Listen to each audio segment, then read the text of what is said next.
anybody and everybody is consuming tons and tons of open source, which actually provides a lot of value as a good piece of software that can be consumed, used in terms of creating faster, better products, coming to market much faster. But at the same time, obviously comes a lot of risks and challenges while consuming and using open source, mainly from a strategic standpoint.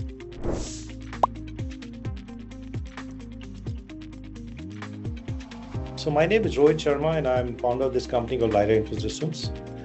which is headquartered in Bangalore, India. We are about 20-year-old company, predominantly focused in open source domain. Within my past experience before starting Lyra, I was in embedded system space, again working predominantly on the open source side of things. So yeah, you can say I have roughly about 25 years of working experience within the open source domain and industry. When we actually started working early, so when I'm saying like 2007, 2008 timeframe, that was mainly the time when majority of the Indian companies were working predominantly for third-party customers based in US and Europe. Almost about 90% was driven by the end customers' demand and requirement, claiming that any software that you guys are delivering to us needs to ensure that whatever open source that you guys are consuming should be declared. So that's how this journey started, at least from an Indian landscape,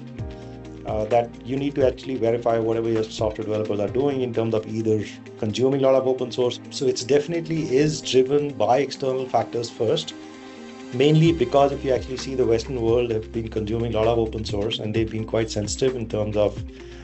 managing and consuming open source in the righteous way, if you may. So it is more driven from market, and then subsequently, obviously, it did evolve in terms of a cultural shift also. About last 10 to 15 years, you have more and more Indian enterprises who are creating products and solutions and delivery platforms across the globe. They are also now getting sensitive and becoming more aware that any software that is actually getting inside their software bill of material needs to be analyzed from a security and from a legal standpoint, because the customers are no more just India-focused customers, but it's global customers. On the other side, now you're seeing more and more Western VCs and investors who are investing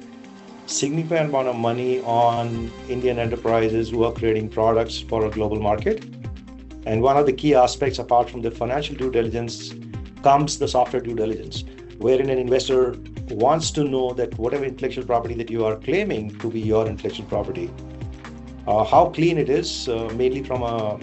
license obligation standpoint. There are two things that would potentially trigger. The first and foremost is that, in case the end customer is mandating that you need to declare what software you guys are consuming, more and more open source which is being consumed in their products and solutions need to ensure that the obligations are met, because now they have a worldwide exposure. So SEBI actually came out with this mandate mainly in terms of ensuring that, or letting software enterprises, or practically all enterprises who are public listed companies in India, in Indian Stock Exchange, to tell them that they need to have a software bill of material, at least to begin with, for all their critical applications. And the whole idea for SEBI to have this kind of mandate was to ensure that all the public listed companies are insulated, if not insured, insulated in terms of any legal violations that might just crop up on either their intellectual property or on the service delivery platform that they are creating, subject to any license violations, if any, comes up in case they've consumed any third-party software, including open source software. So yes, that mandate is a good step forward in terms of open source education. In the last decade and a half, at least about last 15 years, more and more organizations have realized the value of consumption of open source, that open source is great, good quality software, can be easily changed or modified and made suitable for enterprise specific requirements. On the other side, there was not the executive and the legal vision to ensure that whatever software that is actually getting within the enterprise is free from any violations or any obligations or any licensing issues that might occur. Now you can understand and imagine that majority of these organizations which are listed in stock exchanges in India, and because they've been running for the last 15, 20, 30 years, you have tons and tons of software that is sitting within the enterprise. Now, in terms of going backwards to turn the clock back and figure out what a software developer did 30 years back versus what a software developer did 5 years back is definitely a mammoth task. Every time we've gone to any enterprise and we've told them